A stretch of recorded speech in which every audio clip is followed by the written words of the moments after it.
Repent and believe in the gospel. My dear sisters and brothers, we began the holy season of Lent with the imposition of ashes by the priest, and we heard this invitation: repent and believe in the gospel. The whole of the Lenten season is a time of repentance. The word repentance is not a very attractive word. If I were to ask you, what are the synonyms for repentance, you would tell me regret, being sorry for some action. But what does Jesus say? Jesus doesn't say repent because you have done something wrong. Jesus says repent because the king and believe in the gospel.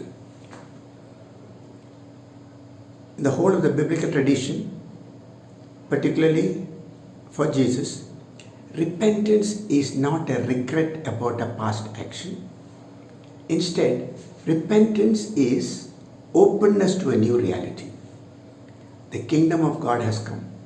Jesus wants to tell us that God is our Father.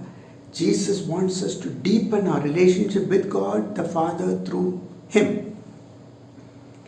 So repentance means openness. Jesus insists on repentance constantly in the Gospels. And he has very strong words sometimes: unless you repent, you will all likewise perish. We know how Jesus welcomes sinners. The woman caught in adultery, Zacchaeus, Matthew the tax collector. But Jesus had very strong words for the Pharisees and the scribes. Who were the Pharisees and the scribes?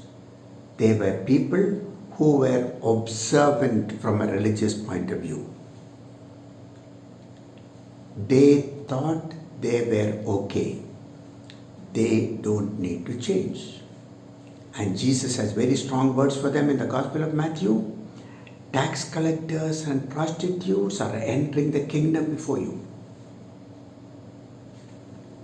My dear sisters and brothers, Thomas Merton, a very famous Trappist monk, says, the conversion of the sinner is easy. The conversion of the presumed saint is very difficult. And he talks about a second conversion.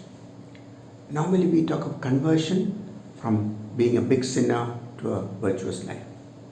Jesus is not addressing big sinners. Jesus is asking ordinary people like us to repent, to make the second conversion, believe in the goodness of God, the coming of Jesus, to accept Him, receive Him, and He will lead us into God's kingdom. Dear friends, most of us, I believe, are not big sinners. But we all need to progress in our spiritual life. None of us have arrived. Probably the greatest sin we commit is to think we are okay. We have a long way to go. We need this attitude that I need to change. This is the spirit of Lent, spirit of true repentance. I need to change, not so much because I am a big sinner, but because I am not what I should be. That I can still enter into deeper communion with God through Jesus Christ. And one of my favorite prayers for repentance is from George Bernanos, just 2 lines. Lord, I am sorry I am not what I should be. I thank you I am not what I used to be. Lord, I am sorry I am not what I should be. I thank you I am not what I used to be. May we have the grace every day of Lent to take another step of entering into God's kingdom and enjoy the peace, the happiness that comes through God's kingdom, and thus prepare to share in the resurrection of Christ on Easter Sunday. God bless you.